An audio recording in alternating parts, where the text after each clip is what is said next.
Bonjour à tous, bienvenue dans Vive l'Europe. Aujourd'hui, je suis aux côtés de Hervé Van Laten. Bonjour. Bonjour. Merci de m'accueillir chez vous, dans votre univers. Je vous en prie, vous êtes le bienvenu. Nous sommes en Belgique, comme vous pouvez l'entendre à la voix d'Hervé, cet accent chantonnant. Et on va parler en fait du mouvement qu'il préside, qui est le mouvement Nation. Déjà, la première question que je vous poserai, c'est, j'ai des Belges qui me suivent, mais j'ai essentiellement un public français. Est-ce que vous pourriez présenter le mouvement et ses particularités? En fait, qu'est-ce que c'est le mouvement Nation? Donc, Nation s'est créé en 1999, comme on dit par chez vous. Et donc, ça fait maintenant presque 20 ans que nous existons. En cela, nous sommes une particularité, c'est-à-dire que ce qu'on appelle, c'est un terme que je vais souvent utiliser, que je n'approuve pas, mais c'est plus simple, l'extrême droite. Dans l'extrême droite belge francophone, en règle générale, les mouvements apparaissent et disparaissent dans un très court laps de temps. Nation donc existe maintenant depuis presque 20 ans, malgré la répression, on a eu des procès, on a eu beaucoup de problèmes, malgré le blackout médiatique, malgré un torrent de mensonges, malgré aussi le fait que, effectivement, comment dire, je vais dire ça, nos moyens sont quand même assez réduits, assez limités. Et malgré cela, ça fait près de 20 ans que nous existons. Et si je devais parler d'une première caractéristique, c'est ça. C'est que nous avons une capacité d'abord à survivre à toute une série d'épreuves, mais aussi à construire, lentement mais sûrement. Oui. Alors, je prends un exemple, c'est pas notre cas, mais en Italie, il y a un mouvement qui s'appelle Casa Pound, qu'on aime ou qu'on n'aime pas, mais qui a un symbole qui me parle beaucoup, c'est la tortue. Oui. Et tout, c'est d'avancer lentement mais sûrement. Oui. Et c'est la même chose. Quand on a lancé Nation, on s'est dit qu'il fallait avant tout structurer un mouvement important. Parce qu'on s'est dit, c'est comme construire une maison. Oui. Si les fondations ne sont pas bien faites, bien construites, eh bien, au premier coup de vent, elles s'effondrent. Et donc, on construit lentement mais sûrement. Et donc, ça, c'est une des caractéristiques aussi importantes. C'est que notre mouvement est quelque chose d'assez structuré, avec des règles de fonctionnement. C'est parfois un peu lourd, mais somme toute, ça en vaut la peine. Ça, c'est une chose. D'accord. La deuxième, ce sont par rapport à nos idées. C'est-à-dire que nous sommes identitaires, mais pas identitaires avec le copyright qui existe en France. Oui. Nous sommes nous sommes pas les identitaires, nous sommes des identitaires. C'est-à-dire qu'effectivement, nous combattons pour la défense de l'identité du peuple européen, mais nous ne sommes pas que ça. Nous pensons que notre société vit évidemment un risque mortel avec l'immigration, mais pas seulement. Il n'y a pas que le problème de l'immigration. C'est très important. La survie de l'identité européenne est évidemment un combat majeur, mais il y a aussi un combat social, il y a aussi un combat sociétal dans lequel nous voulons absolument être. Ça aussi, c'est une autre caractéristique. Donc, nous nous disons identitaires, mais pas seulement, nous sommes identitaires et solidaristes dans une vision solidaire et populaire de ce concept. Oui, c'est ça. Ouais. Oui, non, effectivement, quand j'ai lu en fait les règles, les principes, vous insistez sur la notion de solidarisme. Alors, qu'est-ce que vous entendez exactement par là, en fait? Mais pour nous, le solidarisme, alors évidemment, il a évolué tout au long de l'histoire, mais le solidarisme que nous, on défend, en une phrase, c'est que nous sommes pour la solidarité, une certaine solidarité, dans le cadre de la nation, et pour ceux qui le méritent. Oui. C'est-à-dire qu'on pense qu'entre la société d'assistés social-démocrate, où de manière, quoi qu'il arrive, on vous donnera toujours un peu d'argent et vous laissez vivre.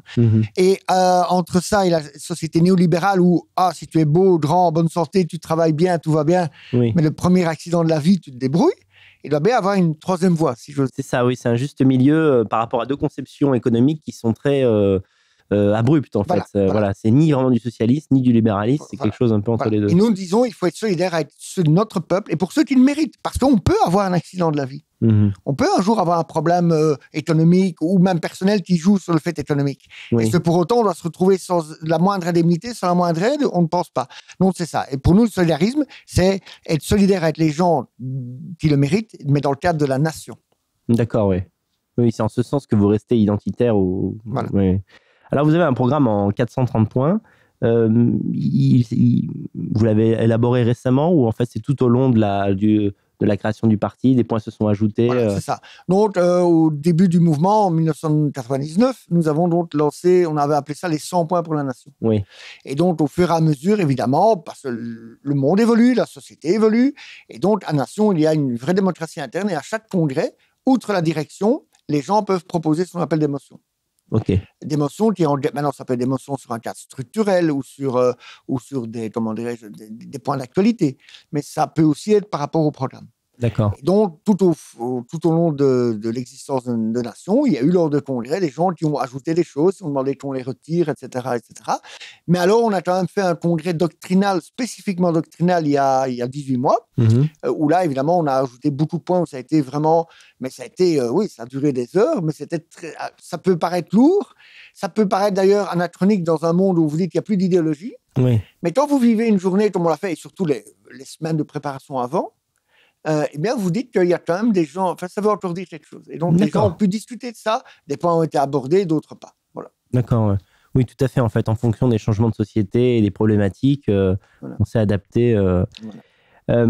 Alors, un point... là, je vous pose vraiment des questions comme un novice qui apprend à découvrir la politique belge. Au Parlement européen, j'ai vu sur votre site que vous faites partie d'un groupe pan-européen. Oui. Alors, quel sens ça a qu'est-ce que vous pouvez nous dire là-dessus ?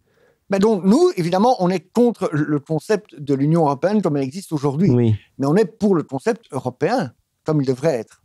Et il y a maintenant quelques années, dans une idée sans doute de faire disparaître les partis nationaux, le Parlement européen a lancé le concept des partis s'organisent en Europe et pour organiser des groupes pan-européens. Et disons-le, distribue une manne financière importante pour cela. Et en 2014, ont été élus un certain nombre de députés européens, dont un du NPD, qui s'appelle Udo Voigt. NPD, c'est le parti nationaliste allemand, le vrai, pas comme l'AfD, et l'Aube dorée, direct. Et ces gens se sont retrouvés, ils se sont dit, voilà, tous les autres partis ici s'organisent, pourquoi pas nous ? Évidemment, pas pour défendre le concept de l'Union européenne, pas pour défendre le concept libéral, multiculturel, etc., mais bien défendre notre Europe. Et donc, ils ont lancé l'idée de faire, donc ce parti s'appelle Alliance for Peace and Freedom, Alliance pour la paix et la liberté, ce qui d'ailleurs fait tomber beaucoup de gens de gauche de leur chaise, parce que comment ? Mais non, vous ne pouvez pas être ni pour la paix, ni pour la liberté, pas vous. Vous leur volez un concept qui semble leur appartenir. Voilà, ils auraient sans doute préféré, on appelle ça l'Alliance pour la guerre et la dictature, mais bon, voilà, pas de chance. Mais moi, je pense, si je peux faire une petite parenthèse là-dessus, c'est qu'effectivement, nous sommes pour la paix. Par exemple, nous luttons pour éviter que demain, dans le centre de l'Europe, certaines forces poussent l'Europe à se battre en Ukraine. C'est ça qu'on est en train de nous pousser. Alors, sans rentrer dans les détails de qui a raison ou qui a tort dans cette histoire-là, mais ce qui est clair, c'est qu'aujourd'hui, il y a un foyer de guerre potentielle en Europe. Et ça se passe en Ukraine. Et donc, nous, effectivement, nous manifestons, enfin, nous agissons, nous essayons de parler de ça pour dire qu'il ne faut plus de guerre en Europe, ni nulle part, espérons-nous, mais enfin, l'Europe, nous tracasse d'abord. Et nous sommes pour la liberté, nous, la vraie. Parce que quand on voit cette Union européenne, les lois liberticides, il y a aujourd'hui en Europe des dizaines de personnes qui sont en prison pour leurs idées. Alors, je ne suis pas obligé d'être d'accord avec ça, mais aujourd'hui, cette Europe qui vous parle de liberté pour les Kurdes, pour les Schtroumpfs, pour n'importe qui, mais pas pour les Européens. Et surtout pas pour les Européens qui seraient un peu de droite, ou un peu trop nationalistes, ou qui verraient même, ou qui mettraient en cause une histoire officielle. Moi, je me fous de l'histoire. Je ne suis pas un historien, je me fous de ce qui s'est passé il y a 50 ans. Et moi, je pense que si demain, quelqu'un me dit « Ah, il y a des Martiens, ils existent et ils ont débarqué là », moi, je me dis que s'il a envie de le dire, qu'il le dise. Oui, je comprends. Et que dès qu'on le met en prison pour ça, ça m'inquiète un peu. Parce que je me dis, tiens, ce ne serait pas un Martien quand même, quelque part. Oui, donc sur l'expression écrite, excusez-moi, tout court, vous êtes pour une liberté quasiment totale, en fait. Oui, sauf si je ne parle pas évidemment ici d'appeler à tuer des gens, on est bien d'accord. Mais si quelqu'un me dit que Staline est un brave homme et que, somme toute, on a beaucoup exagéré ce qu'on lui reproche, je ne suis pas d'accord. Je pense que c'est une ordure finie. Mais s'il a le droit... C'est une opinion, quoi. C'est une opinion. En tout cas, il mérite peut-être de prendre un verre d'eau dans la figure, mais pas d'aller 10 ans en prison.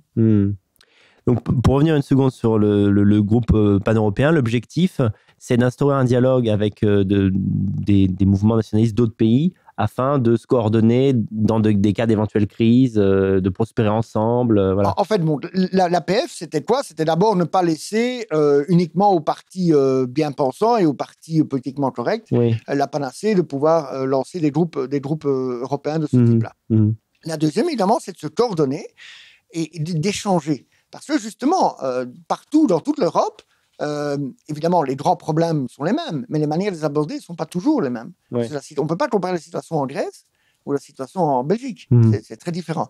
Mais donc, c'est aussi pour échanger et c'est aussi pour se coordonner pour les prochaines échéances européennes. Il est clair que dans le cadre des élections européennes, eh bien, cette alliance européenne va effectivement aider les uns et les autres à pouvoir présenter des listes là où ce sera possible, aux européennes, bien sûr. C'est dans cet esprit-là. Et évidemment, en espérant qu'aux prochaines européennes, nous avons un parti qui est dans l'APF, qui est un parti slovène. Je n'ai plus le nom du leader en tête, mais qui est assez connu, qui a été gouverneur à un moment d'une gouverneure. Hein. Ah oui. Et ils ont 18 députés au Parlement slovaque, et ils auront probablement des députés européens aux prochaines élections. Et donc, voilà, il faut agrandir cette force qui est au Parlement européen, aujourd'hui, est la seule à avoir une ligne aussi. Alors, il y a beaucoup de députés européens qui disent de droite ou d'une certaine droite nationale, etc., mais pas totalement sur notre ligne. Et on va évidemment essayer d'aider partout pour qu'il y ait bien plus encore de députés européens de notre tendance. Mais c'est ça, l'APF, c'est un organe de coordination, c'est un organe d'entraide, c'est un organe de solidarité entre mouvements nationalistes, et ça permet aussi de lancer des campagnes européennes. On a lancé à un moment une campagne contre l'Arabie Saoudite, on a appelé ça le parrain du terrorisme, parce que selon nous, l'Arabie Saoudite est vraiment un problème majeur, et il était bien avant qu'ils se mettaient à découper leurs journalistes, leurs propres journalistes, hein, donc, parce que tout d'un coup, on a tué un journaliste, et c'est horrible, mais tout d'un coup, Saoudien, pas gentil. Oui, c'est la face immergée de l'iceberg. Voilà, mais Saoudien, très méchant depuis longtemps, hein, je veux dire, sauf qu'on sait bien, depuis qu'il y a eu ce qu'on a appelé les Saudi Leaks, donc tous ces télégrammes qui ont été récupérés, on sait aujourd'hui que les ambassades saoudiennes versent des milliers, des dizaines de milliers d'euros tous les mois à des journalistes, à des hommes politiques, etc. Ce qui explique que même le journaliste,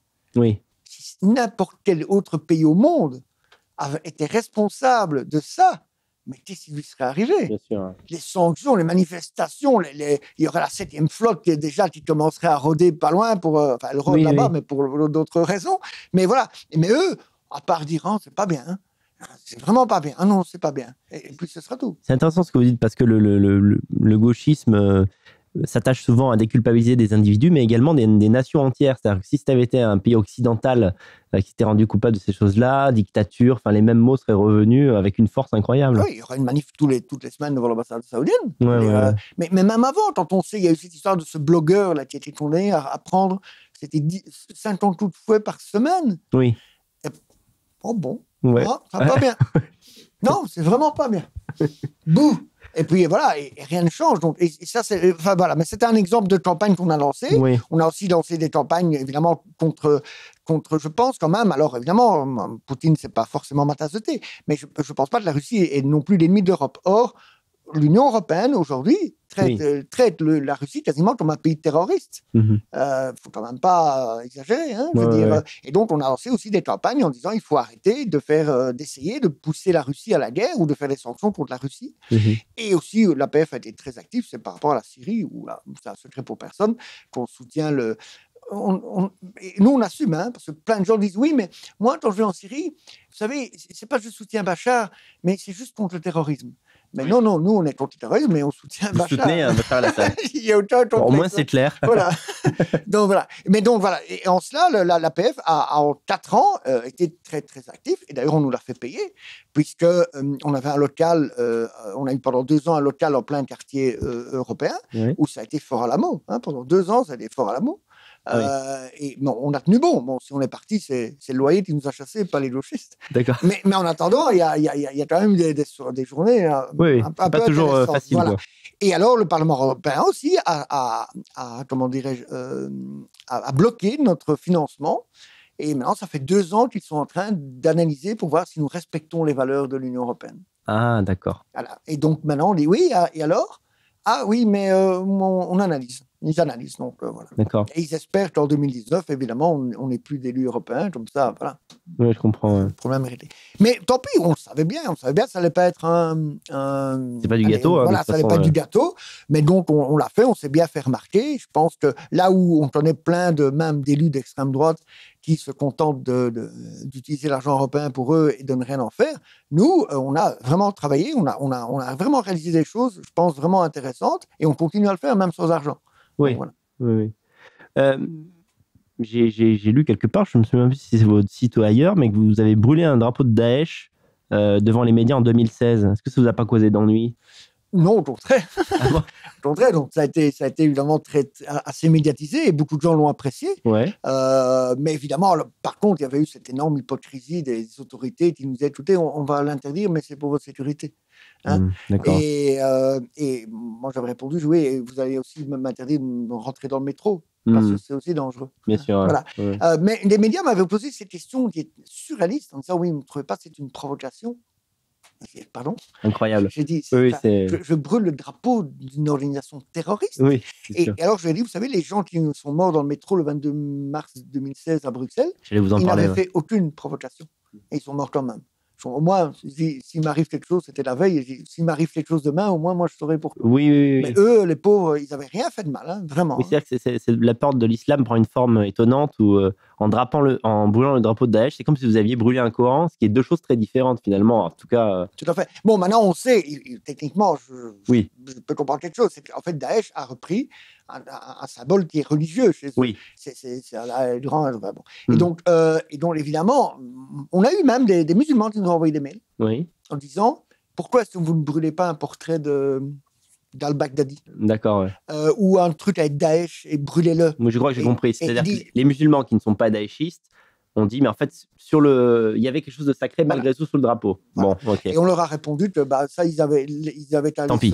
Non, mais ils devaient aller se plaindre auprès des gens qui ont repris ce drapeau. C'est vrai. Ça aurait été eux qui auraient dû, par un vaste mouvement, je ne sais pas lequel, mais auraient dû dire on vous interdit de. Je comprends ce que vous dites. On n'a pas senti l'indignation à ce moment-là de leur côté. On l'a pas vu en tout cas. En disant de quel droit vous utilisez quelque chose de sacré pour justifier le massacre de gens. Là, ça c'est un débat intéressant. Et qu'il y ait 10 000 musulmans qui manifestent en disant Daesh ont interdit d'utiliser notre drapeau. Oui. Là, j'aurais peut-être fait attention. Oui, je comprends. Est-ce que vous avez senti un changement de mentalité dans le peuple belge suite aux attentats de Bruxelles il y a 2 ans? Malheureusement pas. Ah oui. C'est bisounours à un degré où ça en devient... on a envie de s'asseoir par terre. Ah oui.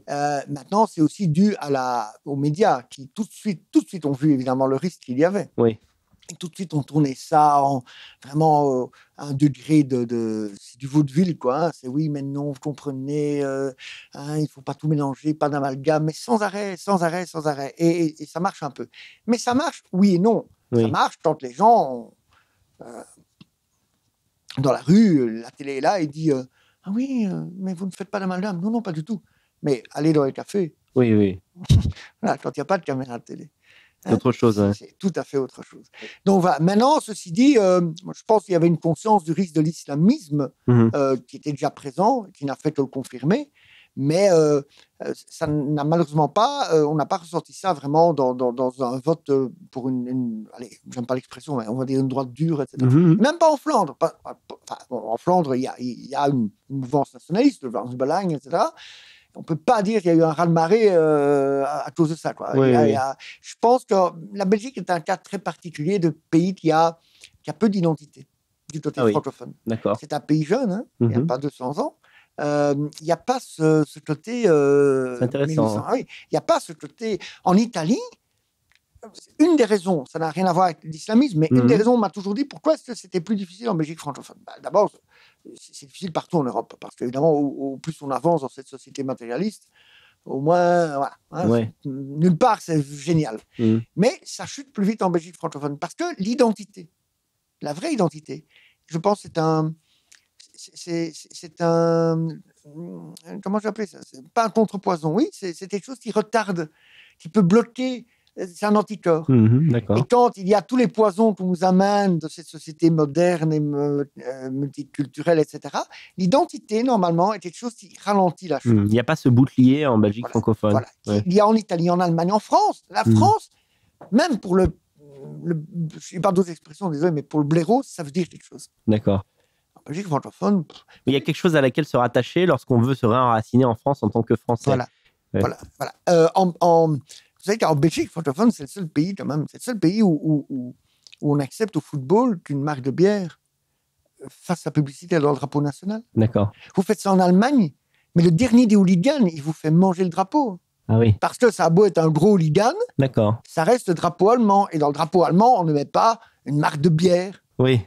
Voilà. Et je pense que vous ferez la même chose au Paris Saint-Germain. Oui. Même à Marseille, à mon avis, on vous le fait bouffer. Bon, Paris Saint-Germain accepte Qatar, alors on pourrait accepter beaucoup de choses. Je pensais des supporters. Oui. Non, mais d'accord, oui. Et donc, c'est quand même, il y a une drôle de relation du belge francophone par rapport à la Belgique. Je comprends. Ouais. Maintenant, ça veut, une des raisons pour laquelle on est d'ailleurs les seuls en Belgique à utiliser le drapeau belge lors des campagnes électorales, c'est parce que pour plein de gens, ça veut encore dire quelque chose. Ils ne savent pas très bien quoi, c'est ça. C'est un peu imprécis, mais voilà, ça veut dire quelque chose. Et je pense que nos résultats électoraux qui sont ce qu'ils sont, mais on ne vote pas pour nation par accident. Oui. Donc, ça veut dire qu'il y a les gens, il y a 2% de Belges aujourd'hui qui votent pour un mouvement qui ne passe pas la télé et dont on dit les pires horreurs. Et ils le votent quand même. Je pense que le drapeau belge en fait partie. S'ils se disent, au moins, eux, c'est la nation, c'est le drapeau belge, etc. Mais néanmoins, malheureusement, je pense que on l'a bien vu. À un moment, quand ils ont compris, quand il y avait Jean-Marie Le Pen qui faisait chanter la Marseillaise lors de ces meetings, du coup, tous les partis traditionnels se sont mis à chanter la Marseillaise. D'accord. Ça veut dire quelque chose. En Belgique, vous faites chanter la Brabançonne dans une salle, si vous avez intérêt à avoir... c'est compris playback. Playback, parce que personne ne pourra chanter. En France, triste. Quand même, la Marseillaise, je pense que même les gens pas politisés, ils votent, ils savent la chanter. D'accord, oui. Donc on part de très loin en Belgique. En fait, c'est ça que vous êtes en train de dire.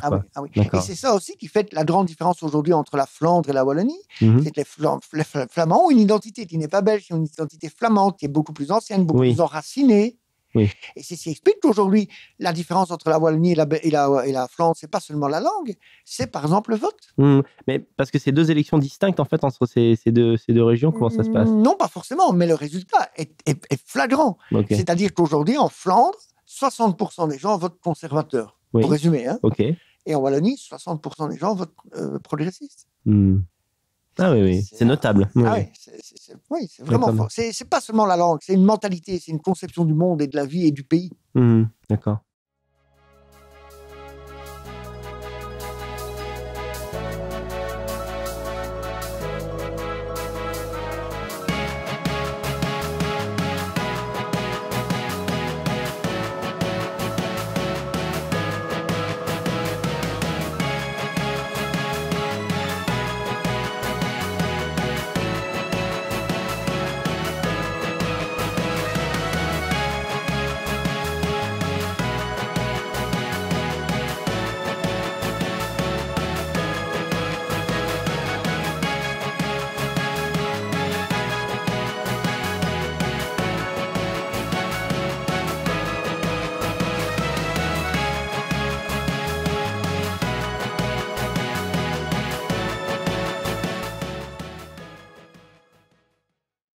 Deuxième partie de Vive l'Europe, toujours avec Hervé Van Natem. Merci encore. Merci encore d'avoir accepté que je t'interviewe. C'est vraiment très intéressant en fait d'apprendre à découvrir le mode de fonctionnement de la politique belge, d'en apprendre un peu plus sur le peuple. Je crois qu'on en a parlé un peu en off. Dans un sens, ça circule les infos de France vers la Belgique, dans l'autre pas trop. Donc c'est intéressant à ce titre. Alors la question que je voulais te poser pour commencer cette deuxième partie, c'est que j'ai l'impression que tu portes un regard mitigé sur ce qu'on appelle les succès identitaires dans différents pays d'Europe. Quel regard tu portes en fait sur l'arrivée au pouvoir de ces partis-là en fait? Mais moi, je pense que le succès n'est pas un succès identitaire. Ces partis ne sont pas vraiment des partis identitaires. Ce sont des partis populistes qui réagissent par rapport effectivement à une droitisation, j'aime pas l'expression, mais allez, c'est plus simple, une droitisation des esprits. Parce que les gens, évidemment, rejettent de plus en plus le concept immigrationniste, le concept de société multiculturelle. Ils ont peur à cause du terrorisme, ils ont peur à cause de la sécurité. Et ils cherchent des voies pour ça. Oui. Et il y a effectivement des partis populistes qui arrivent au pouvoir ou qui ont des très bons résultats grâce à ça. Mais le problème, c'est qu'est-ce qu'ils veulent comme société. Oui. Et selon nous, certains, en tout cas pas tous, hein, parce qu'évidemment, chaque pays, évidemment, ça... Par exemple, l'AFD, vous n'êtes pas fan de... Ah non, pas du tout. Pas du tout. Non, mais tant que vous savez que donc, une des responsables de l'AFD est paxée avec une dame qui est d'origine pakistanaise, alors je n'ai rien ni contre le Pakistan, ni voilà, mais je veux dire que c'est quand même c'est pas totalement la société que nous défendons. Ça fait deux marqueurs qui n'indiquent pas qu'une personne est nationaliste. Voilà. Lorsque l'AFD organise au sein de son parti des associations d'Allemands qui sont ceci ou d'Allemands qui sont cela, c'est un très mauvais signe. On est Allemand, et puis après on est autre chose. Mais ça ne doit pas jouer en... C'est pas ma conception de la nation, de l'identité. Si on est Allemand ou on est Belge, on est Belge. On n'est pas belge et quelque chose, ou belge et en tout cas, ça ne doit pas avoir une importance par rapport au fait que l'on se mette qu'on mette le curseur sur le fait qu'on soit belge ou pas. Voilà. L'Allemagne, c'est la même chose. À partir du moment où vous commencez à mettre, ça, ce sont les Allemands qui sont de telle tendance, ou de telle religion, ou de telle sensibilité, ou de telle pratique sexuelle, ça, c'est un problème. Vous-même, vous communautarisez votre nation. Ça ne va pas. Je comprends l'idée. Je pense que aussi, le problème, c'est que ces partis-là, pas tous, mais un certain nombre, ont l'air de dire qu'il peut y avoir une bonne immigration, une immigration positive. Alors, bien évidemment, je ne parle pas des gens ici. Il y a bien évidemment, mais qui le nie, des gens d'origine immigrée qui se sont toujours bien comportés, qui viennent ici, qui payent leurs impôts, qui travaillent, qui éduquent bien leurs enfants, et qui sont sans doute loyaux à notre société. C'est pas ça la question. La question, c'est qu'à un certain degré d'immigration, une immigration trop massive, même si elle est positive dans le sens qu'elle n'amène pas de problème, elle change notre société. Et nous ne voulons pas que notre société, elle change dans ce sens-là. Nous sommes contre la société multiculturelle et contre la société, il faut le dire aussi, multiculturelle, c'est encore un gentil mot. Oui. Nous sommes contre la société multiraciale. Oui. Nous sommes 0% racistes, 100% identitaires. C'est-à-dire que nous estimons que, effectivement, chaque peuple est respectable, de préférence sur son sol. Oui. Mais chaque peuple est respectable. Mais que le mélange des genres, ça n'amène que des catastrophes. Oui. Voilà. Et le problème avec ces partis populistes, c'est ça. Ils disent, oui, mais un immigré qui se comporte bien ici, il n'y a pas de souci. Évidemment, un immigré qui se comporte bien doit être bien traité, c'est pas ça la question. Oui. Mais une immigration massive, fût-elle gentille, va changer notre société. Pardon, excusez-moi. Alors, et c'est ça qui, à mon avis, est la grande différence entre nous et ces mouvements identitaires. Populistes, pardon, qui ne sont pas identitaires. Et voilà. Et ça, mais c'est une différence majeure, parce que ça implique la survie de notre civilisation, de l'Europe comme on l'a connue depuis quand même quelques centaines d'années. Hein, oui. Pour pas dire plus. Et ça ne va pas. Et ça, c'est une chose. Et de deux, nous pensons aussi qu'un certain nombre de ces partis populistes servent en fait le système. Le système pratique, selon nous, le principe de la cocotte minute. Quand vous avez une cocotte minute où la pression monte et monte et monte, et quand vous sentez qu'elle va exploser, qu'est-ce qu'il faut faire? Il faut un tout petit peu ouvrir le couvercle et laisser passer un peu la... Et je pense que les partis populistes, c'est un peu ça. Tant que les Allemands votent pour l'AfD, ils ne votent pas pour le NPD. Et je pense que le système veut éviter ça à tout prix. Et s'ils doivent laisser quelques sièges à des gens dont ils savent qu'ils ne remettront jamais le système en cause, je comprends, eh bien, ils l'acceptent. Et c'est ça l'autre chose que l'autre différence, l'autre reproche que j'ai envers ces partis populistes, c'est qu'ils ne veulent pas mettre le système en cause. Or, le système, tant qu'on ne le remettra pas en cause, il continuera les mêmes choses. Peut-être qu'un jour, le système sous pression se mettra à chasser les islamistes, mais il trouvera autre chose. Parce que le système, l'immigration pour elle, c'est bien autre chose que le problème de l'islam. C'est d'avoir, on le sait très bien, l'immigration, c'est le plus grand dumping social au monde. Quand on entend les syndicats qui hurlent parce qu'on fait venir des camionneurs polonais pour faire le dumping social, ok, mais ils ne parlent jamais des sans-papiers, des illégaux. Ça, c'est un autre dumping social. Hein. Et donc, le système, tant qu'on ne le remettra pas en cause, il aura toujours besoin d'esclaves. Je n'ai pas d'autre terme. Et en cela, je défends les immigrés. Bien plus que ces gens-là. ils auront besoin d'esclaves pour les faire travailler à n'importe quel prix. Et donc, l'immigration, ils ne l'arrêteront jamais. Oui, peut-être ils chasseront un peu plus les islamistes ou un peu plus ci ou un peu plus ça, mais jamais l'immigration. Et nous, on pense que l'immigration massive, quelle qu'elle soit, est un danger mortel pour notre civilisation. Et ça, c'est une grande différence entre nous et les populistes. Oui, ça a le mérite d'être clair. C'est vrai qu'il y a une idée qui court un peu trop souvent et qui est qu'aujourd'hui, l'immigration n'est plus une immigration de travail. C'est pas tout à fait vrai. Je vous donne un exemple. Je le constate en France. Pendant très longtemps, on a fait venir des camionneurs polonais pour conduire des camions à la place des travailleurs français. Et aujourd'hui, comme la Pologne se tient mieux économiquement, eh bien, ce sont des conducteurs ukrainiens qui viennent. Bon, là, j'ai pris des exemples de peuples européens, mais c'est la même chose. On voit de toute façon que la nature, il suffit d'avoir des yeux pour voir, la nature de l'immigration change en France. Dans les années 60, 70, 80, elle était plutôt nord-africaine et maghrébine. Aujourd'hui, c'est plutôt l'Afrique noire. Je ne sais pas si c'est la même chose en Belgique, mais on voit un peu partout en Europe ce changement. Ah, tout à fait. Et donc maintenant, je pense à Bruxelles, il y a 136 nationalités. Oui, voilà. 136 nationalités. Donc voilà. Aïe. Tout à fait, oui, mais vous avez raison. Et c'est ça, le problème, c'est qu'évidemment, à cause de problèmes bien réels, l'islamisme, etc., on a une tendance à se braquer encore aujourd'hui sur l'immigration arabo-musulmane, mais c'est l'immigration en général, non européenne et massive qui est un problème. Et viendrait du pôle Nord, ce serait la même chose, parce que trop, c'est trop. En fait, la focalisation sur l'islam détourne du problème majeur qui est ce remplacement qui se fait tout doucement. Voilà. Tout à fait. Malheureusement, tout à fait. Ouais. Et alors, justement, par rapport à l'élection récente du président au Brésil, Bolsonaro, c'est quand même, je trouve que symboliquement, c'est quand même un coup fort qui est porté à l'idée qu'un pays multiracial est heureux, puisque finalement, le vote pour cet homme-là, c'est quand même le rejet d'une société multiraciale.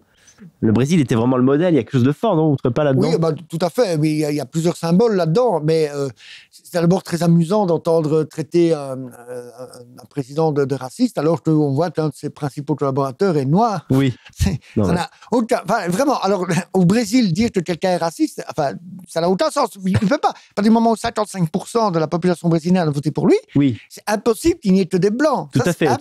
J'ai vu que le vote métis était très important pour lui.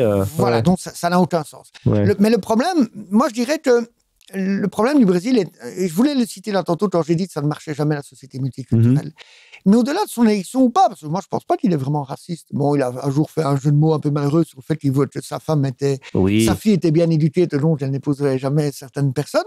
Mais bon, je pense que voilà, ça arrive à tout le monde d'avoir un mot malheureux. Mais je veux dire, mais s'il était raciste au Brésil, mais il aurait fait 5%, 10% et encore peut-être. Mais c'est pas ça le problème. Le problème, c'est que le Brésil en soi, quand vous regardez la société brésilienne, vous voyez à quel point la société multiculturelle, ça ne marche pas. Bien sûr. Ça ne marche pas. Et finalement, on se retrouve à quoi? Les élites au Brésil, elles sont quoi? Voilà. Elles appartiennent à une ethnie bien particulière. Donc, voilà, tout ça est... Par contre, c'est très... Bon, maintenant, l'élection, j'arrive jamais à dire son nom, de ce brave homme brésilien. Bolsonaro, je crois. Bon, il y a toujours le bon moment. C'est comme quand Trump a été élu. Je veux dire, il y a le lendemain, quand on voit la tête des journalistes. Après, on peut penser ce qu'on veut des hommes politiques en question. Mais 24 heures de journalistes qui pleurent. Quand Trump a été élu, il y en a une qui a pleuré. Qui a pleuré, vraiment. Etc. Ça, c'est drôle. Bon, ceci passé...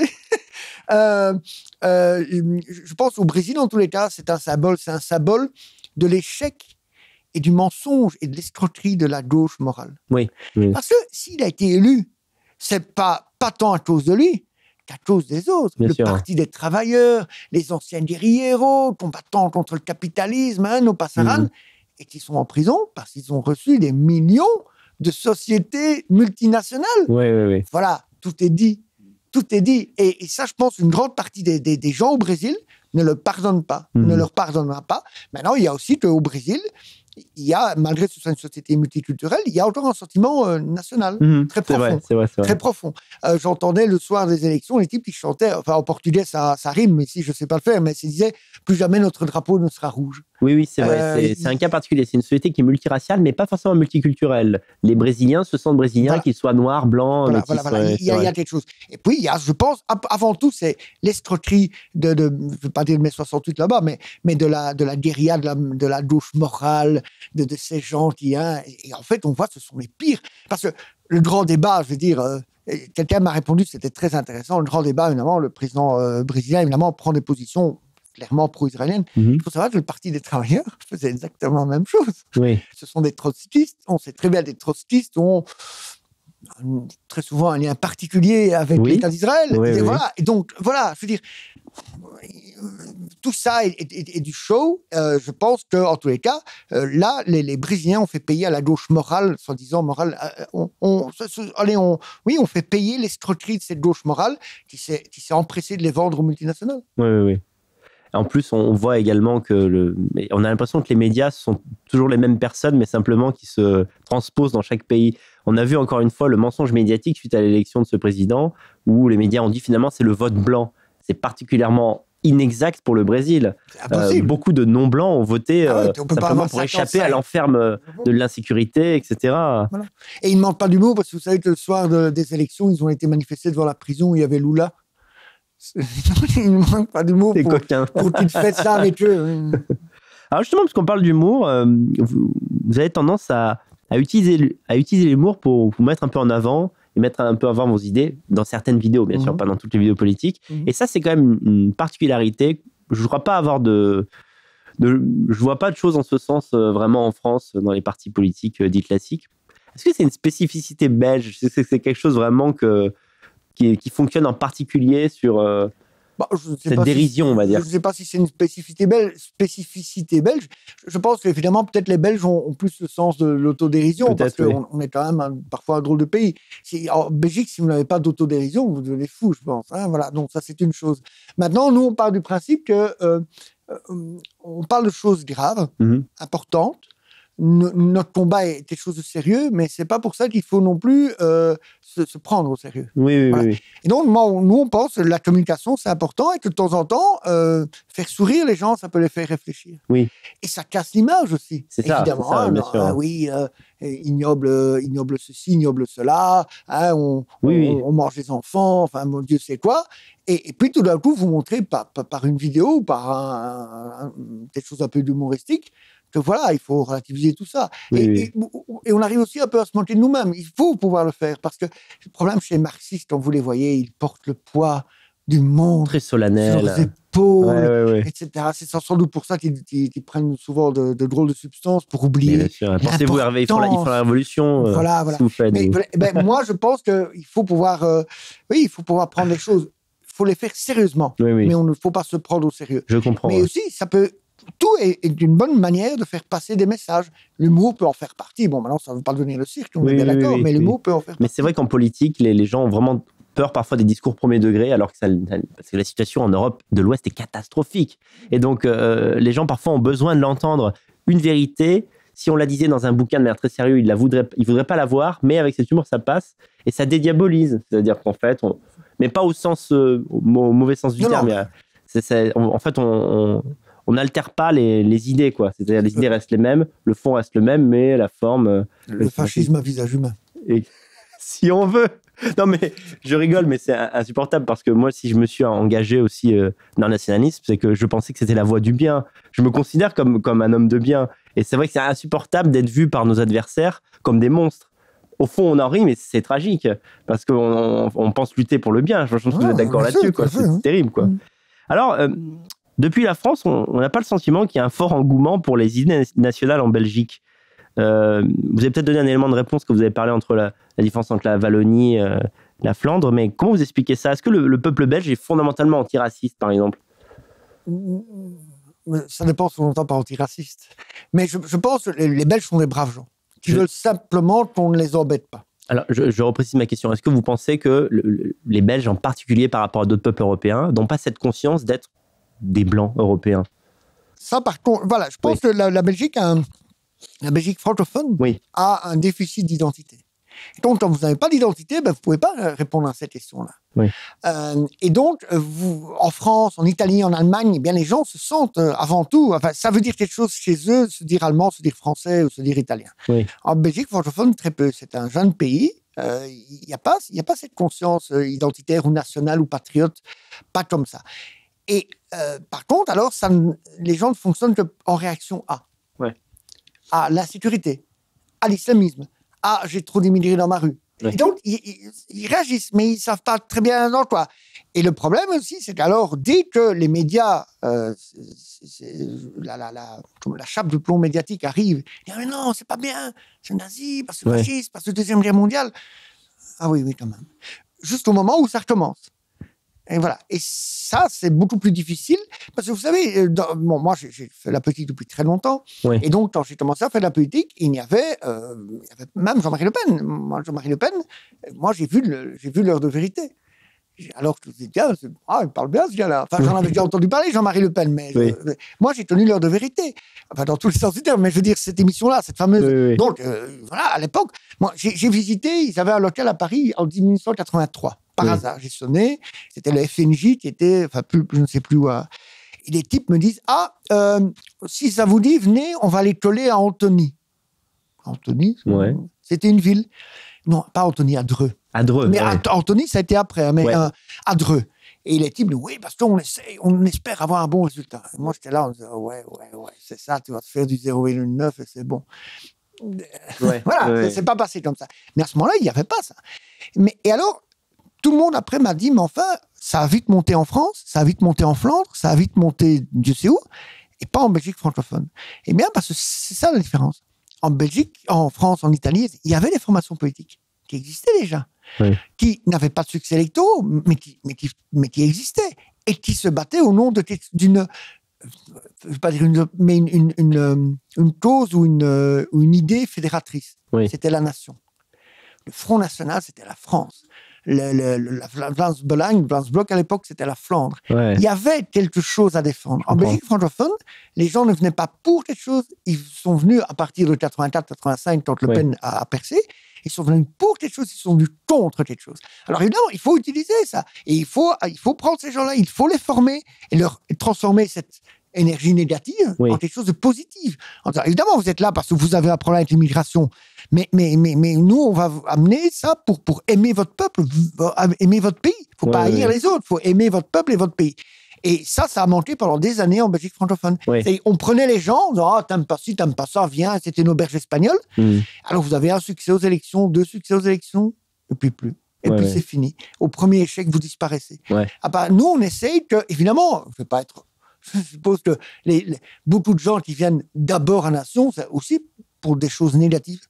Mais on essaie de leur expliquer qu'il y a une conception du monde et que cette colère qui est juste et qui ne se trompe pas, parce que les gauchistes disent ça souvent, les racistes, c'est quelqu'un qui se trompe de colère. D'abord, on n'est pas raciste, mais je veux dire, cette colère, elle ne se trompe pas. Simplement, il faut en faire quelque chose de positif. Et pas dire qu'il faut détester les autres, il faut aimer votre pays et votre peuple. Et quand vous aimerez assez fort votre pays, assez fort votre peuple, et que les Belges seront réconciliés avec eux-mêmes, eh bien, ce sera d'autant plus facile de lutter contre l'immigration sans haïr qui que ce soit, en faisant des choses fortes, mais sans tomber dans le tout et de n'importe quoi. Et ça, c'est un grand problème, je pense. Pourquoi en Belgique francophone, évidemment, le réveil patriote est beaucoup plus difficile qu'ailleurs.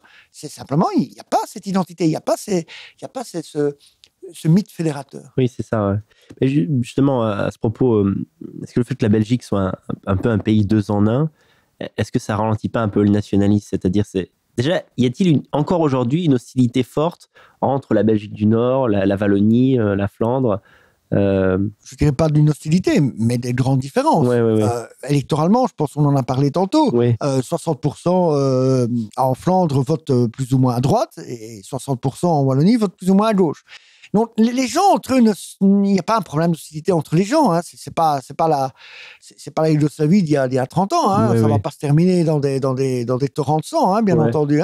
Donc, c'est pas tout à fait ça. Mais je pense qu'il y a effectivement, d'un côté, une Flandre qui veut de plus en plus d'autonomie, peut-être pas l'indépendance, mais de plus en plus d'autonomie.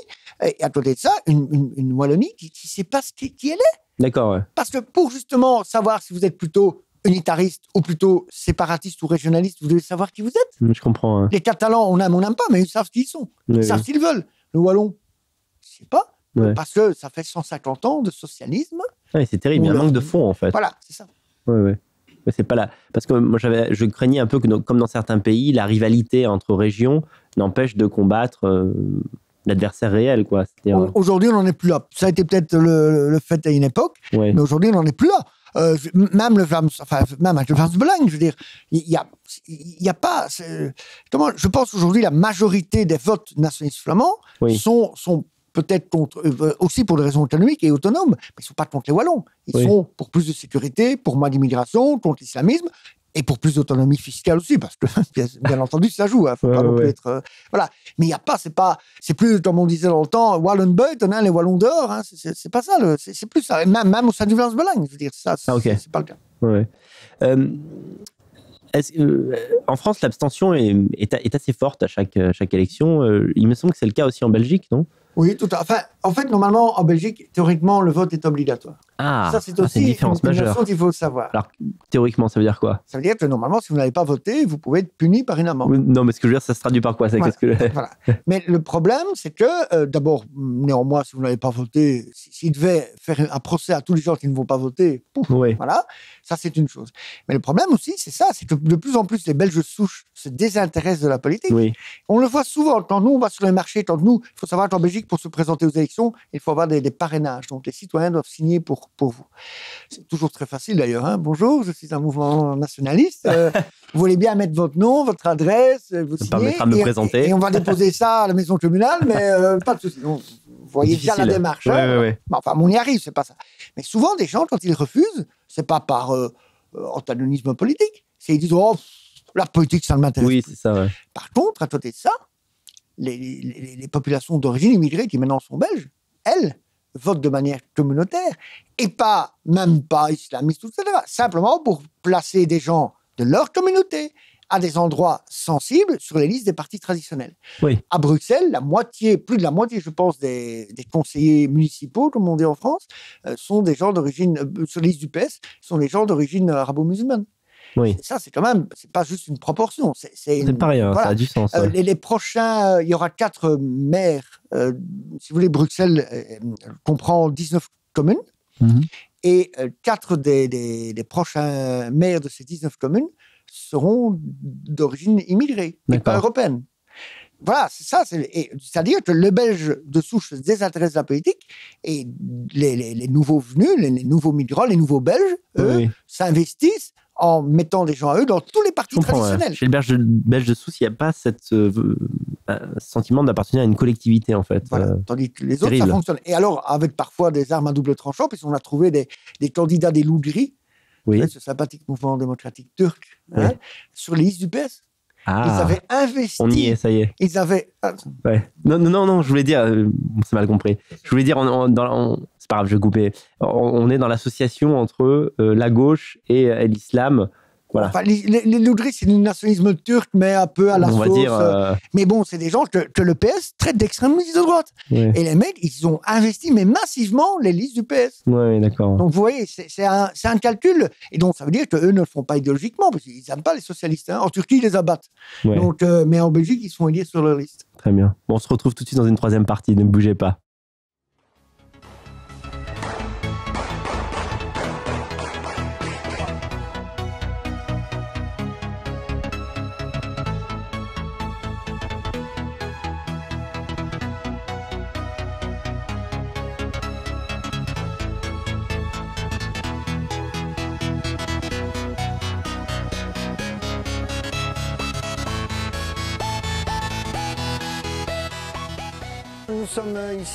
Nous étions ici devant la statue de Godefroy Bouillon pour faire une action symbolique qui consistait à détruire un drapeau de l'organisation terroriste Daesh.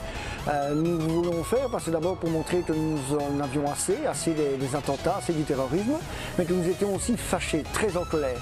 Pas seulement évidemment contre les terroristes, mais aussi contre le gouvernement, qui est en fait un des responsables de ce qui nous arrive aujourd'hui. Cela fait 20 ans que les différents gouvernements belges sont des sortes de carpettes devant les islamistes radicaux. Et on a vu pour quel résultat. Et donc nous estimions nécessaire de faire cette action pour montrer notre colère, mais aussi pour montrer que maintenant il suffisait, enfin c'était assez, avec les bougies, avec les nounours, avec les réactions à la bisounours. Nous pensons qu'il est temps de montrer que nous voulons des réactions plus dures de la part de nos autorités, de la part de notre gouvernement. Ils nous appellent les croisés, ils nous appellent les infidèles, ils nous appellent les mécréants, et nous, on les appelle les terroristes. Islamistes en Europe! Islamistes en Europe! Et des réactions plus dures, c'est bien évidemment réprimer non seulement les terroristes, mais aussi toutes les structures qui tournent autour des terroristes, toutes les structures idéologiques qui les soutiennent, toutes les mosquées radicales, tous les imams qui prêchent la haine, etc. Il faut sanctionner tout cela. Et aussi, il faut sanctionner les pays qui soutiennent le terrorisme, comme l'Arabie Saoudite. En tous les cas, bon, c'était symbolique, nous n'étions pas beaucoup, mais ça, c'est un détail. L'important, c'était de montrer un signe à tout le monde que maintenant, trop c'est trop, il suffit. Ce n'est pas en pleurant et en chantant qu'on luttera contre le terrorisme. Il faut des choses beaucoup plus fortes et beaucoup plus marquées.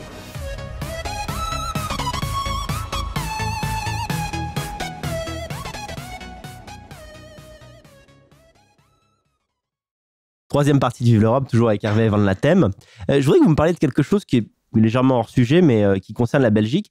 Il y a eu une période en Belgique où il n'y avait pas de gouvernement. En fait, en tout cas, c'est comme ça qu'on nous vendait la chose en France. Et on n'a jamais vraiment compris ce qui s'est passé. Est-ce que vous pourriez un peu nous... En fait, il y avait un gouvernement, c'est-à-dire qu'il gérait ce qu'on appelle les affaires courantes. Ouais. Mais effectivement, ça a mis des mois et des mois avant qu'ils arrivent à former un gouvernement. Que s'est-il passé En fait, c'est une énorme crise politique, puisque en Belgique, alors d'abord, il faut savoir qu'il n'y a pas donc le scrutin est proportionnel, oui. Enfin en partie. Et donc, ça veut dire que c'est pas comme en France où, voilà, celui qui, à un moment, vous avez une voix de plus que l'autre, vous raflez tous les députés. Ici, vous raflez la circonscription pour une voix. En Belgique, c'est pas comme ça. C'est-à-dire que plusieurs arrondissements peuvent donner plusieurs députés par rapport à... C'est proportionnel. Donc, ça veut dire que il y a beaucoup plus de partis au Parlement. Ça, c'est de un. Mais de deux, c'est évidemment, ça, encore, il pourrait y avoir une négociation entre partis libéraux, socialistes, chrétiens-démocrates, etc. Mais il y a deux partis dans le pays. C'est-à-dire que vous avez des négociations à double stade. Ouais. C'est-à-dire qu'il y a les problèmes idéologiques entre les partis traditionnels, pour autant qu'ils aient des idées, mais enfin. Mais en plus, il y a le problème nord-sud, Flandre-Wallonie. Et là, il y avait une très grave crise institutionnelle. À un certain moment où un parti nationaliste modéré, qui s'appelle la NVA, avait beaucoup progressé aux élections. Et donc, il y avait un gros blocage, parce que ce parti voulait évidemment des transformations institutionnelles très profondes, que les autres refusaient évidemment, mais vu le poids électoral qu'il avait. Et ça a duré comme ça pendant des mois et des mois et des mois et des mois et des mois. Bon, maintenant, ça va mieux, enfin, si j'ose dire. Donc, maintenant, il y a une certaine stabilité, mais maintenant... En prochaines élections, il est tout à fait possible que la majorité qui était plutôt de centre-droit se recentre à gauche, si je veux dire, enfin, ou repasse un peu plus à gauche. Mais le problème, je vous donne un exemple, c'est qu'en France encore, il y a quand même une droite et une gauche, plus ou moins. En Belgique, je vais vous donner un exemple. Ici, au municipal, le PS a beaucoup progressé à Bruxelles, par exemple. À Bruxelles, ils ont essayé de faire une alliance avec un parti d'extrême gauche qui a monté très fort, qui est un parti maoïste. Ils ont raté les négociations. Enfin, les maoïstes ont bien joué ça en disant oui, on va négocier, mais enfin, ils ont refusé de. Et les mêmes socialistes, maintenant, sont au pouvoir avec les libéraux. D'accord. Voilà. Oui, ça paraît. Je veux dire, voilà. Et les électeurs socialistes, voilà, ça ressemble un tout petit peu quand même à vous me passez l'expression, à la sodomie politique. Mais ils continueront à voter pour eux, je ne sais pas bien. Mais les libéraux qui, il y a encore quelques semaines avant les élections, disaient les socialistes, vous vous rendez compte, ils essaient de saboter le pays, nous on les a remis sur les bonnes voies, etc. Et s'empressent de retourner au pouvoir avec eux. Donc il n'y a même plus ce côté idéologique. Ils sont tous d'accord sur l'essentiel, mais pour le reste, c'est des petits points de détail.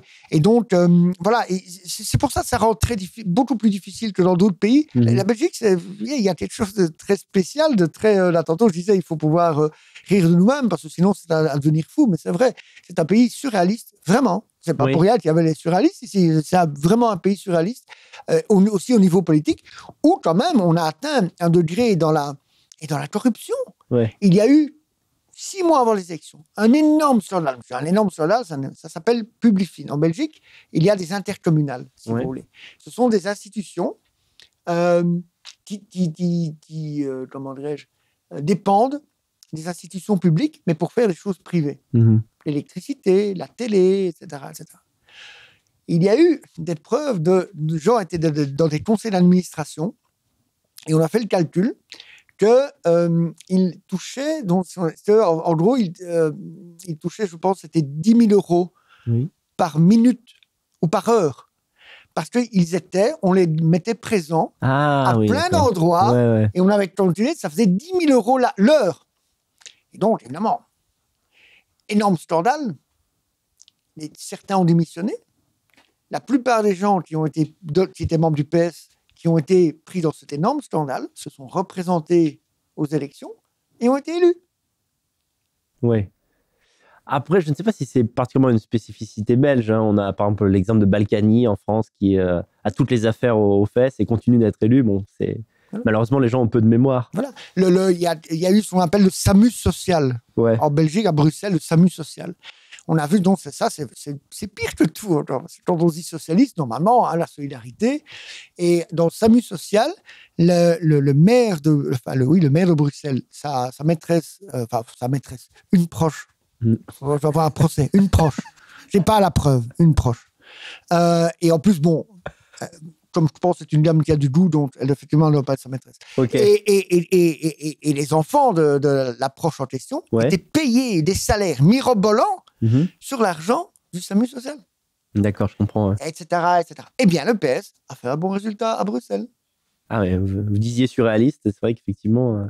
Je n'oserais pas dire réel là, mais bon, voilà. Vous avez compris. Voilà, c'est simple. Et donc, oui, effectivement, ce pays, le monde politique est éminemment corrompu. Tout le monde parle de l'Italie, mais en Italie, de temps en temps, il y a un ministre qui va en prison. En Belgique, jamais. Jamais. Ouais. Et pourtant, le niveau de corruption, je pense, est en Europe occidentale, un des plus élevés. Ouais. Et aussi de la compétence et des magouilles et des copains et des coquins, pour reprendre une expression. Vraiment. Et les gens regardent ça de manière, bof. Bon. Non, il y a une acceptation résignée, finalement, de cette corruption des politiques et des élites. Voilà. C'est vrai que depuis la France, on entend assez peu parler de ces affaires. On n'a pas le sentiment, on se dit pas, tiens, la Belgique est un pays très corrompu. Pas cette... Bon, j'ai l'impression que tous les hommes politiques, enfin, pas vous, évidemment, mais... mais donc, en politique, c'est quelque chose qui revient de toute façon dans tous les pays. Il faut simplement être vigilant. Ou bien il faut être patriote et nationaliste. C'est ça, c'est ça. Ouais. Alors, j'allais vous demander, est-ce que la religion a une place dans l'idéologie du mouvement Nation Non, dans le sens que nous sommes un mouvement, je ne vais pas dire laïque, parce qu'en France, ça a un sens beaucoup plus lourd. Mais nous disons que la politique et la religion, ça ne doit pas se mélanger. Voilà. Tout le reste, c'est une question de conscience. Maintenant, d'un autre côté, nous reconnaissons que la Belgique et l'Europe ont une tradition chrétienne. Qu'on croit en Dieu ou pas, c'est pas ça, mais une tradition, une civilisation chrétienne, il n'y a aucune raison de le changer. C'est-à-dire, on en est aujourd'hui il n'y aura bientôt plus un endroit où il y aura une fête de Noël. Ce sera les fêtes d'hiver. Tout ça, c'est plus les congés de Toussaint, c'est le congé d'automne. Tout ça est une histoire de fou. Et ça, il faut arrêter. Donc, mais c'est pas parce que je n'ai jamais rencontré Dieu, j'espère le faire le plus tard possible. Pas que je l'aime pas, mais bon, voilà. Mais donc, voilà, moi, c'est ma conviction à moi de croire en Dieu ou pas. Mais je dis non, c'est pas une question de foi, c'est une question qu'il y a une civilisation qui est d'essence chrétienne, et il y a aucune... Et avant païenne aussi, donc je n'ai pas de problème non plus avec ça. Mais il y a autre question de le remplacer par autre chose. Ça, c'est de un. Mais donc, effectivement, le mouvement est un mouvement qui est laïque, mais dans le bon sens. Donc, on ne chasse pas les curés. On dit qu'il faut que la société obéisse aux lois des hommes. Et au niveau de la religion, ça doit rester un problème de conscience. Et c'est aussi pour ça qu'on a beaucoup de sympathie. Là, tantôt, j'en parlais, mais c'est vrai, pour le régime syrien, pour le parti Baas. Parce que dans un monde où là, aujourd'hui, le poids de la religion est encore très fort, le parti Baas, depuis 30 ans, parce qu'on parle maintenant depuis la guerre, mais depuis toujours, a été un des barrages dans l'obscurantisme islamiste, qui a donné des droits aux femmes, comme nulle part dans le monde oriental. Et donc, voilà, ça, c'est notre... Quand je parle d'un mouvement laïque, c'est dans ce sens-là. C'est pas pour chasser... Parce que là-bas, toutes les religions sont protégées, y compris la religion chrétienne, en particulier la religion chrétienne. Mais tout le monde a le droit à sa religion, c'est pas ça la question. Mais le problème, le fait religieux doit rester dans la sphère du privé. Je comprends, ouais. Oui, d'ailleurs, la situation de la Syrie, on pourrait dire la même chose de l'Irak. Bien sûr. Saddam Hussein était peut-être un dictateur, mais enfin, maintenant, il y a l'État islamique. Moi, j'ai été comme bouclier humain en 2003 en Irak. Ah oui? Et donc, moi, j'ai vu une société qui était totalement laïque. Ouais. Évidemment, il y avait des femmes voilées. Bah oui, c'est au Moyen-Orient, pas non plus. C'est leur affaire, c'est pas la... Mais par rapport à ce qu'il y a aujourd'hui. Oui. Et vraiment, moi, je me souviens, à l'époque, on avait dit, ce qui se passe en Irak, vous vous rendez pas compte. Vous êtes en train d'ouvrir des boîtes à Pandore. Un an après la guerre, tout le monde disait, ah, vous voyez, il ne s'est rien passé. Bah oui, Non, ça prend un peu de temps. Hein. Voilà, ça prend un peu de temps. Mais c'est clair, oui.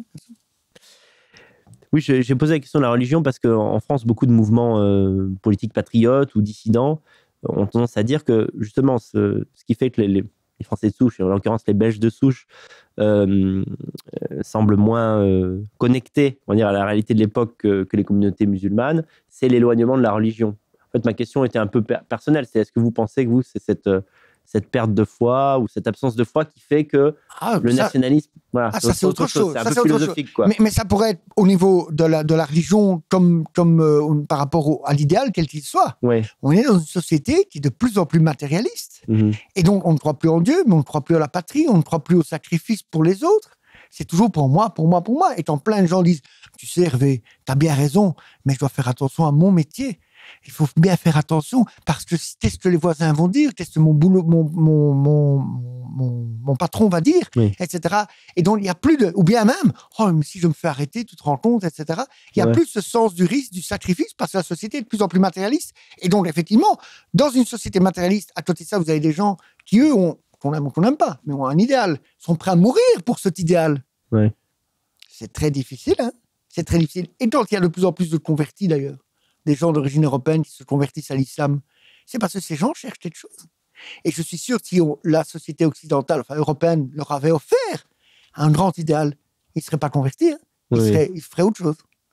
C'est peut-être s'il existait il y a des années en Europe, mais plus maintenant. Oui, je comprends. Voilà. Vous vivez vraiment, vous, le nationalisme comme un engagement, j'allais dire proche de la foi, c'est un grand mot, mais en tout cas une passion dévorante, un objectif absolu. Et c'est ce dont on manque un peu dans l'époque. Ouais.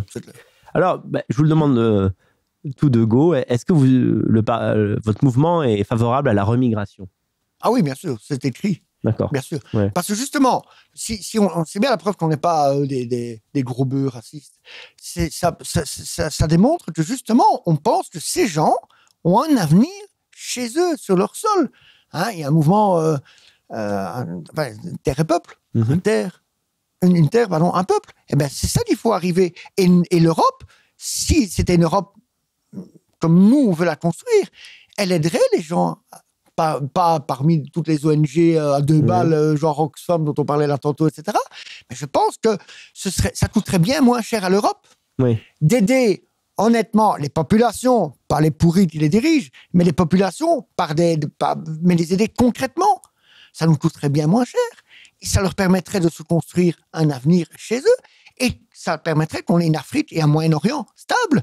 Et donc, ça ne revienne pas chez nous sous forme de guerre. Oui. Donc, bien sûr, on est pour la rémigration, on est pour les aider de manière humaine, que les gens qui veulent se construire un avenir le fassent chez eux. Moi, dans mes rues, j'habite à Scarbeck, il y a partout des drapeaux turcs. Ça veut dire que ces gens restent attachés à la Turquie. Eh bien, je trouve ça très bien. Et donc, si on les aidait à aller construire leur avenir en Turquie. Donc, ils sont très fiers, ils ont raison. Parce que quand on est turc, c'est normal d'être fier d'être turc. Mais par contre, d'être fier d'être turc dans les rues de Scarbeck, quelque chose que je ne comprends pas bien, oui.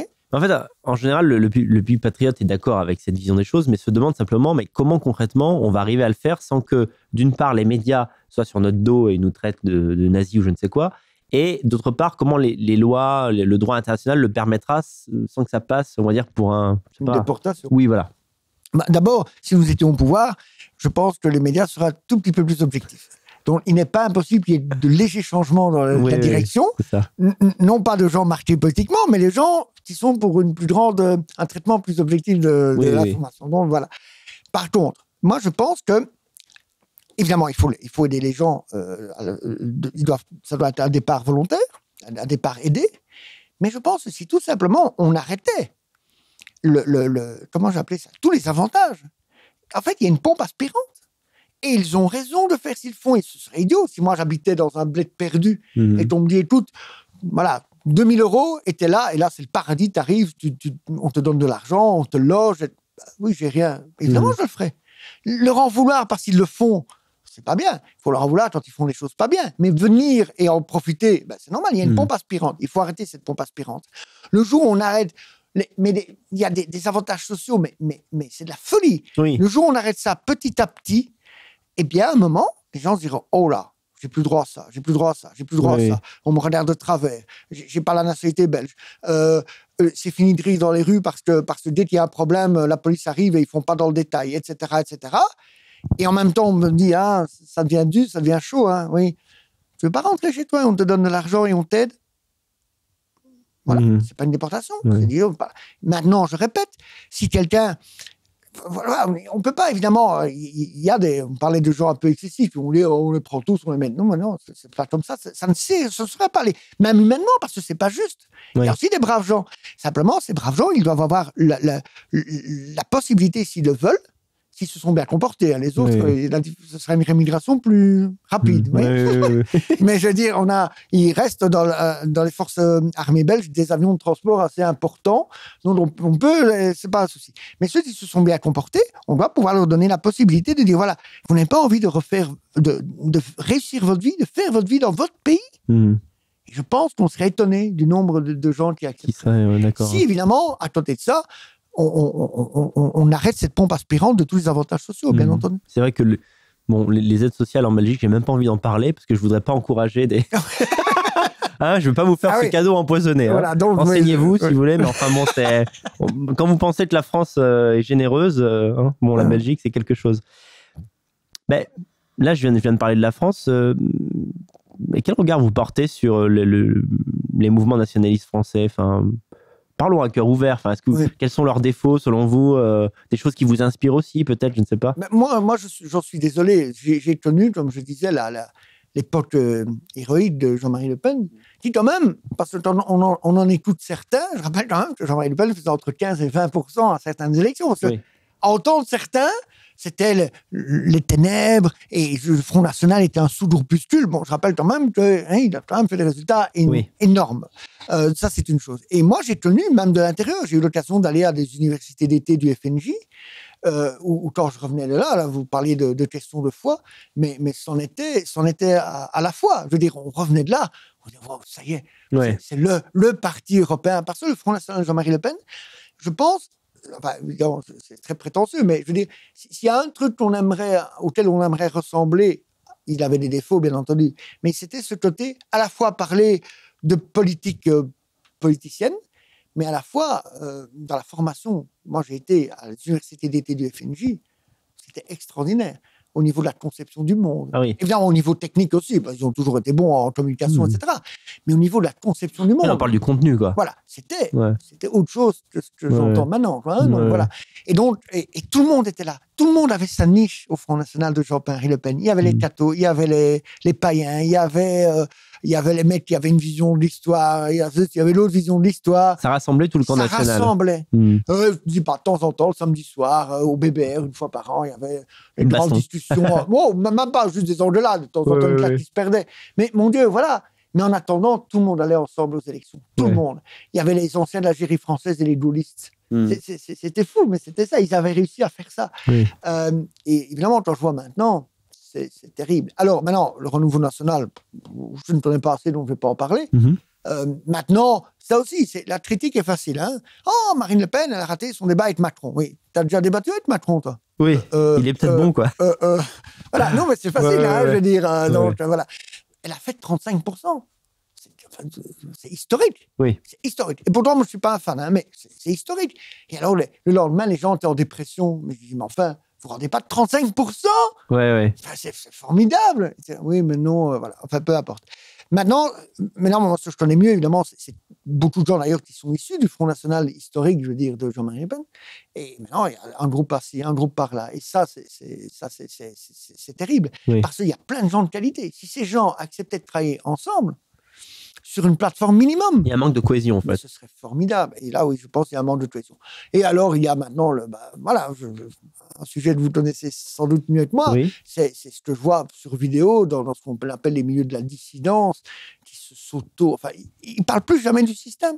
Ils parlent juste que l'autre connard, il a dit que, et moi-même... Ça devient un peu un feuilleton à l'intérieur, quoi.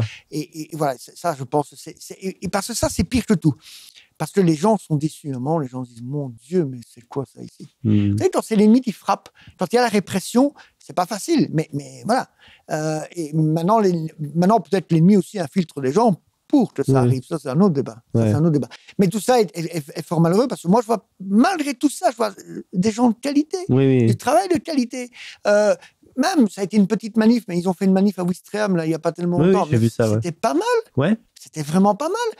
Et donc, on voit des gens de qualité, des orateurs de qualité, bon, malgré leurs faibles moyens, je ne vais pas la ramener à ce sujet-là, font du bon boulot. Oui. Mais souvent, d'ailleurs, c'est pas un hasard. Cette petite manif à Ouistreham a relativement bien fonctionné parce qu'ils l'ont fait à plusieurs. Oui. Et c'est ça qu'il faut... Oui, ce qui a déploré, c'est la désunion, quoi. Voilà, c'est ça. Mais moi, ce dont je voulais vous parler, c'est par rapport à votre ligne. En France, y compris dans le camp national, donc dans ce que les médias appellent l'extrême droite, le modèle assimilationniste est quand même très mis en avant. Est-ce que vous avez l'impression que c'est une spécificité française ou comment ça se passe en Belgique par rapport à ça? Je pense que ça, c'est une différence due à l'histoire de la France. Oui. Parce que la France a été un empire. Oui. Et donc, après, c'est beaucoup plus difficile de gérer ça. Moi, à l'époque, on parlait du Front National Jean-Marie Le Pen. Quelqu'un que j'aime beaucoup humainement, c'est Roger Hollande. Oui. Mais bon, vous savez ce qu'il disait. Oui. Il disait, ça reste nos enfants. Oui. Oui, enfin, voilà, mais c'est pas ma conception. Ouais. Mais ça, c'est lié vraiment au fait qu'il a connu l'Empire français. Oui, c'est-à-dire, en fait, on a l'impression que le milieu d'extrême droite ne se réactualise pas. Il se voit encore comme un empire. Quand on est un empire, on peut comprendre qu'un Algérien puisse être français en Algérie française. Voilà. Mais sur le territoire, ça pose quand même un problème. Voilà, c'est ça le problème. Ouais. Maintenant, je pense que quand même, ça évolue bien à ce niveau-là. Moi, je trouve, je serais moins pessimiste, j'ai quand même le côté ça revient un peu. C'est un peu moins, avec tout le respect. Non, mais on critique pas l'homme, mais on va dire le... Voilà. Ben, qu'est-ce qu'il faut vous souhaiter pour les élections à venir? Mais déjà, la victoire, évidemment. Oui, bien, mais je pense que un des gros problèmes, ça va être de vaincre ce qu'on appelle le blackout médiatique. C'est-à-dire que nous, les médias, refusent, mais ils ne s'en cachent même plus. Et ils l'ont dit publiquement. Il y avait même un journal qui disait, oui, il y a aussi une liste d'extrême droite, mais que nous ne citerons même pas parce que à cause de ces idées nauséabondes. Mais attendez, c'est pas illégal ça, de pas parler de vous alors que vous êtes candidat? Mais en fait, non. C'est-à-dire qu'il y a des règles qui ont été créées par les régions et par les ministres de la Culture. Et donc les télés disent voilà, toute organisation que nous estimons qui n'est pas démocratique, eh bien nous ne lui donnerons pas nous ne donnerons pas la parole. Ouais. Voilà. Alors ça peut se casser si vous avez une armée d'avocats. Oui. Et beaucoup d'argent. Et d'ailleurs, j'en profite, si jamais il y avait des mécènes qui détestent le système en Belgique, et parce que je pense qu'on est parmi ceux que le système déteste le plus. Donc, si vous voulez faire un pied de nez, je ne vais pas dire autre chose. Oui, j'allais vous demander comment les gens peuvent vous aider, mais là... Un pied de nez, c'est de nous supporter. Ou si vous n'avez pas d'argent, si vous êtes des avocats, si vous êtes des hommes de loi et que vous voulez nous aider, bien sûr, on est demandeur. Parce que ça va être... Pour les prochaines élections, le point de passage obligé. Si de nouveau il y a un embargo, un blackout médiatique, évidemment, on va faire de notre mieux. On a fait 2% de moyenne, donc c'est pour nous avec 0 minutes à la télé. Hein. Ouais. Donc c'est pas mal, mais évidemment, on passera 5 minutes à la télé, ce sera tout à fait différent. Ouais. Et même, je m'adresse aux journalistes. Dites les pires horreurs de moi. Mais les pires, dites même que je vivais en 1940, tout ce que vous voulez. Mais un peu parler de moi, ce serait sympathique. Enfin, de moi et de nation. Oui, j'ai vu également sur votre site que parfois vous n'apparaissiez pas dans les sondages. C'est-à-dire qu'en fait, on ne pose même pas la question aux gens. Qu'est-ce que vous pensez de nation? Mais c'est incroyable. Quoi. Mais il y a mieux. Il y a eu un sondage et on est sûr que c'était nous, puisque en plus ça a collé donc il donnait les résultats précédents, donc ça ne pouvait être que nous. Et donc il y avait tous les noms des partis. Il y avait un parti d'extrême droite, 2,2. Incroyable. Ah non, donc, là, c'est pire que la France. Donc, ça veut dire que des gens disaient oui, je vote pour Nation. Oui. Et eux ont remplacé ça par un parti d'extrême droite. Eh bien, incroyable. J'ai une dernière question. Est-ce que vous êtes optimiste pour l'avenir de l'Europe ou qu'est-ce que vous vous dites en tant que... Bien sûr, vous êtes un combattant politique, donc vous espérez la victoire, mais vous n'êtes pas inquiet quand même par rapport à l'avenir? Inquiet, bien entendu. Optimiste, pas beaucoup. Oui. Mais je me souviens d'un Français assez connu, qui s'appelait Charles Maurras, et qui disait que le désespoir en politique est sottise absolue. Nous, on l'a vécu politiquement en 1999, il n'y avait, maintenant je dis plus rien, c'est en termes, c'est plus rien. Ouais. Vous aviez une bande, en Belgique francophone, une bande de comiques, il y avait 7 FN. Vous voyez ce que je veux dire? Et on en a fait une organisation qui existe 20 ans après. Ah oui, alors ça, on pourrait faire une petite digression, c'est qu'en fait, à l'époque, les partis belges patriotes prenaient le nom FN parce que, évidemment, comme les Belges regardent la télé française, ça leur permettait de gagner les élections, enfin, en tout cas, c'était le marketing, de faire un bon score. C'était le marketing corse, avec tout le respect pour les Corses, mais c'était le marketing corse, c'est-à-dire je fais rien et je profite du travail des autres. Voilà. Et donc, ils étaient tous FN. Alors, ils disaient, moi, je suis le vrai FN. Non, moi, je suis le FNB. Moi, je suis le FNC. on a arrêté à FNW, vous voyez. Ah, d'accord. Oh là. Mais c'était lamentable. Et donc, 20 ans après, il y a une organisation politique modeste, mais qui existe, qui a des activités militantes qui n'existaient pas en Belgique francophone. Oui. La première fois qu'on l'a mis, c'est le 1er mai. L'extrême droite, j'aime pas le terme, c'est nous. Dans les rues de Bruxelles, c'était jamais arrivé. L'année passée, pour la première fois depuis la Deuxième Guerre mondiale, on a manifesté dans les rues de Charleroi le 1er mai. Alors, c'est une ville de gauche. Oui. Depuis la Deuxième Guerre mondiale, c'était jamais arrivé. Et donc, voilà. Donc, le désespoir en politique, c'est une sottise absolue. Ceci dit, ça ne suffit pas, évidemment. Oui. Dominique Vénère disait que trop souvent, notre camp politique, ils attendaient l'événement divin ou l'homme divin. Il faut savoir provoquer les choses. Voilà. Donc, non, il faut les provoquer nous-mêmes. Et nous, on se dit, en fait, on fait un pari. Terrible, mais je le reconnais. C'est le pari que nous avons raison. Et si nous avons raison, ce système va imploser. Que ce soit pour les questions raciales ou pour les raisons économiques. Donc, il va imploser. Et ce jour-là, si vous avez 100 cadres, des cadres, pas des militants, des cadres, des gens qui savent organiser, etc., que ce soit social, économique ou autre, eh bien là, vous pourrez changer les choses. Maintenant, si on peut les changer gentiment par les élections, tant mieux. Oui. Mais voilà. Mais désespérer, il ne faut pas, parce que l'homme européen a toujours, je pense, trouvé des racines ou une énergie pour se défendre. Je pense qu'il y a des gens qui, dans certains pays, après la Première Guerre mondiale, croyaient que leur pays allait disparaître. Oui. Et il s'est passé des choses. Pas bien, évidemment, mais il s'est passé des choses. Oui. Hervé, je vous remercie. J'ai pris beaucoup de plaisir à en apprendre plus sur votre mouvement et sur la Belgique, de manière générale. N'hésitez pas à commenter si vous avez apprécié l'émission, à suivre le mouvement Nation. Je vous mettrai un lien vers le site internet du parti et à aider, puisque vous avez lancé cet appel, Hervé, ce parti, si vous êtes belge ou non d'ailleurs, en le soutenant, en partageant les informations et même financièrement, si certains le peuvent. Effectivement, parce que c'est le nerf de la guerre, surtout quand on a un parti. Voilà, quoi. Et pour une fois, nous accepterons l'argent de l'étranger. Très bien. Merci Hervé, à bientôt. Merci, au revoir. Au revoir.